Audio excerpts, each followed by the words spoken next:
Now to an Arizona's Family exclusive Dirty Dining. One of our most popular weekly segments is back and better than ever. Yeah, every week you're going to see which Valley restaurants are keeping a clean kitchen and the ones that are not. That's tonight at 10. First, of course, we've got Jason Berry here now with a behind-the-scenes look at how Maricopa County health inspectors do their job protecting all of us when we dine out. Yeah, we've all been in restaurants where things don't look quite right. You know, the silverware, it's a little dirty. The waiter maybe wiping his face. There's a dead bug in the salt shaker. Health inspectors go out every day making sure restaurants aren't cutting any corners when it comes to your health and safety.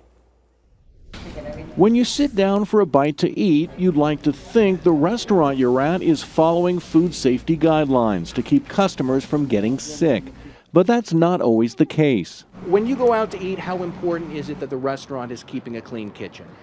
That is really important to me. Nobody wants to go to pretty rundown, dirty restaurants. So what we want to do is prevent the food from being in this danger zone. Arizona's Family got to tag along recently with Maricopa County environmental health specialist Nincina Desargones. I'm just looking for residue buildup. When she stopped by some Valley restaurants for surprise inspections. You could see there's a little bit of rice left on this, making sure that everything is covered. Looks like they're cooling salsa.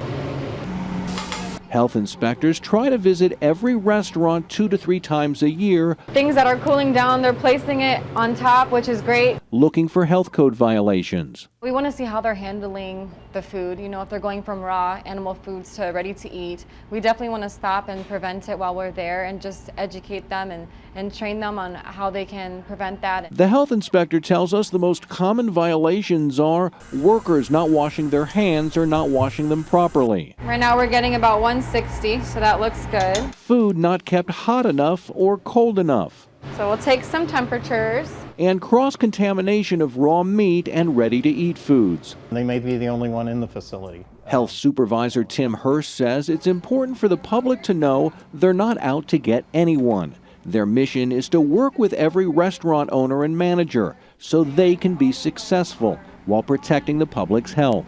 If we're really successful, we should be able to have the operator show us how to do the inspection.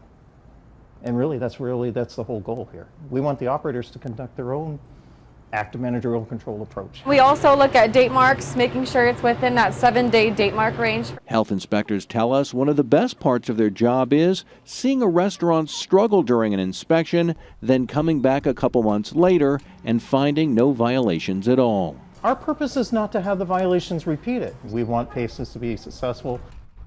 Most of the time when a violation is spotted, the restaurant worker or manager will correct it right away, which is good. But the real key is for restaurants to learn not have any of those violations in the first place. Yeah. So can anyone look up these inspection reports? They are available on Maricopa County's website. You can go there, look up the restaurant, but we make it easy for you every single week. So tonight at 10 o'clock and every Wednesday night at 10 o'clock, we will highlight the best and worst restaurants. Not only easy, but entertaining. Trust me, he's been doing this for years. Dirty Dining, it's back at 10. Thank you, Jason. Very excited. Thank you, Jason. Well,